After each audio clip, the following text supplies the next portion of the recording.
Hey, what's going on, YouTube? An angry ranter here for the next of the vlogs, vlog number 5 in the TARV vlog series.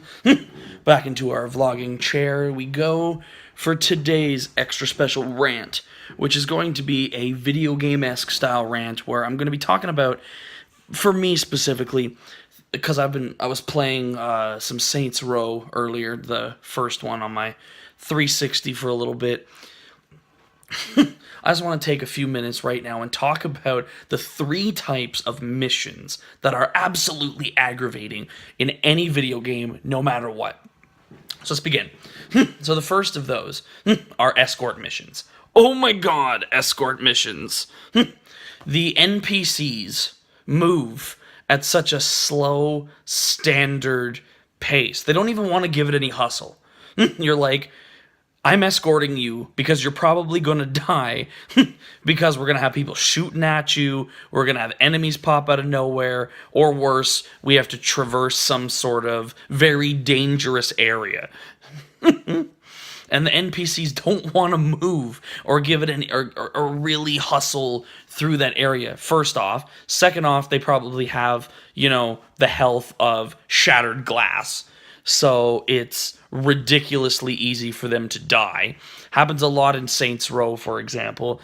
When it's like, hey, I need to have this homie with me while we go and, kill off one of the gangs in one of the missions, and he takes 2 shots and he's down on the ground. They're like, please revive him. And I'm like,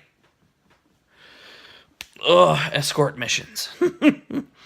The second type of mission that bothers me are missions with long travel sequences. So ones where you start at one point and you have to travel a crazy distance across the map, and where the game will then have multiple cutscenes, but if you die, you have to redo the whole thing. You have to redo all the driving, all the traveling, all the horseback riding, whatever it is, whatever game you're playing. It's, dying 5, 6, 7, 8 times and then having to redo the whole thing. And something along those lines are lengthy multi-phase boss battles. Such as in one of my favorite games, Legend of the Dragoon, the final boss battle against Melbu Frama takes no less than an hour. And when I finally got to it after, I played the game when I was a kid and then didn't get very far, and then 14 years later bought the game and beat it 2 years ago.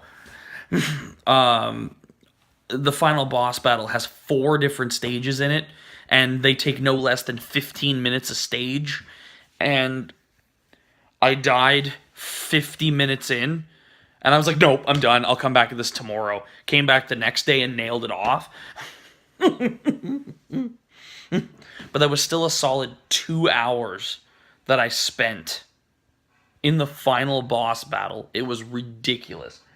But that one's kind of the same thing, so it's things with either a long travel sequence or those that have a crazy amount of stuff that you have to do, and the game doesn't keep your progress in the middle of whatever it is you're doing. So not one of those games where you can save whenever. That's why by far Skyrim has always been one of my favorite games. Or really any game by Bethesda, because you can really save anywhere, right smack dab in the middle of the mission. And then, of course, the number of times you make an accidental mistake and save like 2 seconds before dying, and you're like, oh crap. And then the game just keeps reloading a loop of you dying, and that save file that you spent hours on is completely and utterly useless. Been there. And of course the last of such types of missions that are unnerving and troublesome are those ones where you have to like go and collect something. It's oftentimes like a vehicle mission or whatever, and you have to keep it in pristine condition. Well, of course, they're sending waves of enemies and also making the driving ridiculously complicated and all this other crap. It's a little bit of a stretch. But I know this was kind of like a last minute vlog or whatever, but I just kind of needed to uh, get to this before the new day or whatever. So and then there'll be a newer vlog tomorrow, along with, of course, the 10th episode of the Angry Ranter Show. All right, guys, see you tomorrow. Peace.